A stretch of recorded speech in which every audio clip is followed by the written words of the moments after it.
Bentornati in questa quarta puntata di Comunicazione Digitale. Se sei atterrato o atterrata per la prima volta in questa serie di video, troverai la playlist qui sotto in descrizione e qui sopra nelle schede, ma il mio consiglio è di restare con me fino alla fine di questo video perché sono tutti argomenti separati, da seguire uno dopo l'altro, e poi ovviamente di guardare l'intera playlist. Prima di iniziare però ti chiedo di iscriverti al canale e di lasciare un bel like per il supporto. Ora però partiamo subito, perché in questa puntata ti parlerò dei 3 passaggi fondamentali per creare una strategia di comunicazione efficace. E in più alla fine del video vedrai, ci sarà una piccola sorpresa, quindi rimani con me fino alla fine, resta incollato allo schermo e prendi appunti se serve. Sebbene la creazione di una strategia digitale efficace in un mondo tecnologico come quello in cui viviamo possa sembrare scoraggiante e difficile, non deve esserlo. Il primo passo è infatti riconoscere che hai bisogno di conoscenze, ma se sei arrivato al mio video sei già un passo avanti. Ma partiamo subito con il primo punto: identifica i tuoi obiettivi di business o di comunicazione. L'inizio di una strategia di comunicazione digitale inizia ciò che vuoi ottenere dalla tua attività, dal tuo sito o dal tuo personal brand, che può essere anche la tua pagina Instagram, il tuo canale YouTube o il tuo profilo LinkedIn. Alcuni esempi di obiettivi che potresti tenere in considerazione sono far crescere la consapevolezza del tuo marchio, aumentare il volume delle vendite, migliorare il valore per gli azionisti se sei una grande azienda. Allo stesso modo, se vuoi far crescere la tua pagina Instagram, vorrai far crescere la tua audience, quindi il numero di follower, il numero di interazioni, di commenti, di like. Sono tutte metriche che ci aiutano. Il secondo passaggio chiave per costruire una strategia di comunicazione efficace è ottenere informazioni dettagliate sul tuo pubblico. Una volta che hai definito per bene il tuo obiettivo di business, allinea il tuo pubblico di destinazione con cosa speri di ottenere, ponendoti alcune domande chiave, ad esempio: su quali canali posso trovare queste persone? Dov'è questa gente a cui voglio vendere? Ma prima ancora di vendere, comunicare. Si trova a New York, in una multinazionale o in un'azienda di campagna a Camacici? Utilizza LinkedIn o TikTok, Facebook o Instagram? Utilizza Android o iOS, dato gli ultimi aggiornamenti? E ancora, utilizza dispositivi mobile o desktop? Quale tipo di contenuto trovano più prezioso e coinvolgente? Meglio video brevi o video lunghi? Meglio fare un webinar o caricare un Reels? Un mio consiglio è: prova a scrivere mail e attraverso i giusti sistemi analizza ciò che piace e ciò che non piace. Vai a vedere i contenuti che hai creato fino adesso e valuta se funzionano realmente o se è il momento di cambiare qualcosa. Su tutti i social ormai ci sono decine se non centinaia di insight, ovvero tutti quei dati che ti permettono di capire se la tua comunicazione sta avendo un senso oppure no, e quindi ti permette anche di correggere il tiro laddove sbagli. Un'altra domanda intelligente che dovresti porti è: il tuo pubblico conosce la tua azienda, il tuo brand, i servizi che metti a disposizione oppure no? E comprende al meglio le tue offerte? Se sì, bene, dovrai marcare il territorio laddove non sei molto presente o dove non sei presente affatto, per avere un approccio multicanale. Se ti interessa approfondire l'argomento, fammelo sapere qui sotto nei commenti. Ma ora arriviamo, come piace dire a me, alla ciccia, con il punto numero 3, ovvero quali contenuti stanno cercando e dove. Il tuo pubblico, una volta arrivato a destinazione sulla tua pagina, sul tuo sito o sui tuoi vari social o quelli della tua azienda, cosa si aspetta di trovare? So che non è un ragionamento così semplice, ma se ci pensi un attimo vedrai che ti frullerà in testa qualche idea. In base alla tua capacità di costruire un contenuto che sappia attirare l'attenzione, avrai un numero di follower, seguaci o iscritti alla tua newsletter e via così. Il numero di seguaci, se reali, è importante perché una parte di questi condivide e contribuisce ad arricchire il contenuto sui vari canali, ma ricorda che non sono tutto, e credo di avertelo già spiegato sugli altri video di questa serie, quindi non starò qui a dilungarmi troppo. Ti accorgerai presto che tra il tuo pubblico ci sono figure più preziose di altre, persone che all'interno della community ti garantiscono una rendita basata sul loro impegno nei tuoi confronti, i loro feedback, i loro consigli in DM, e altre persone che sono meno rilevanti. Ma aspetta, facciamo così: dato che sei rimasto con me fino a questo punto del video, per evitare fraintendimenti voglio guidarti mano nella mano per scoprire i 5 livelli di coinvolgimento che può avere il tuo pubblico o il mio pubblico, insomma il pubblico in generale. Andrò abbastanza spedito, quindi apri bene le orecchie. Numero 1: lettori o fruitori. Fondamentali, sono persone che si informano e crescono grazie ai vostri contenuti e che parallelamente si creano un'idea della vostra professionalità o meno. Con il tempo queste persone vi riconosceranno e attribuiranno a voi o alla vostra azienda un maggior grado di fiducia. Ad esempio, esempio, anch'io all'inizio avevo esclusivamente questo tipo di persone nella mia community, oggi no. Poi ci sono i condivisori, chi condivide i vostri contenuti e compie un'attestazione di stima immensa, mettendo la propria faccia su quello che postate, si rendono garanti presso il loro pubblico di quello che dite o del contenuto che avete condiviso, e questo tipo di pubblico vi può aiutare molto e va stimato. Quindi, se volete la mia stima, condividete i miei di contenuti. Ora arriviamo alla terza categoria, i contributori. Chi commenta e aggiunge valore ai vostri contenuti, sta dedicando il proprio tempo prezioso per comunicare con voi o con la vostra azienda. Il commento è ormai alla base della comunicazione, ormai su tutti i social, e quindi il mio consiglio è sempre quello di incentivare la comunicazione e dimostrare al vostro pubblico che avete gradito. 4. La community. Quando vi accorgete che alcuni ripetono frequentemente le interazioni nei vostri confronti,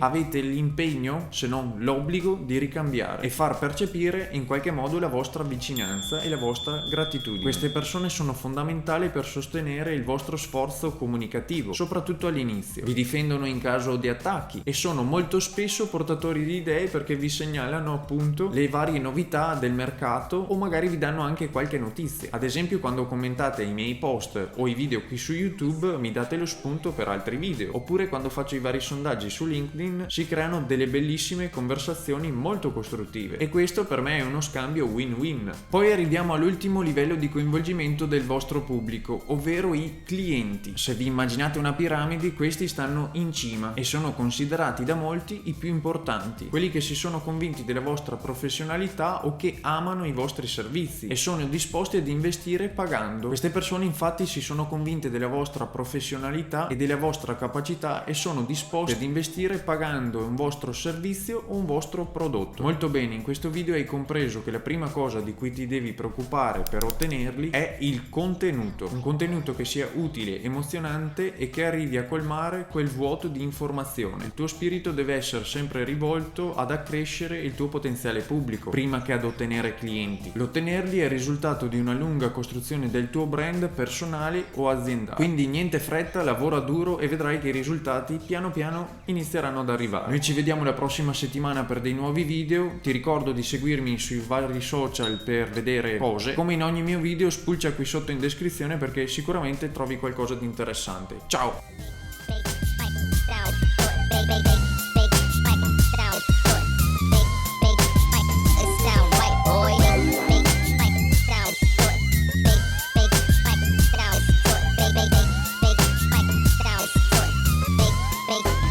It sound right, boy.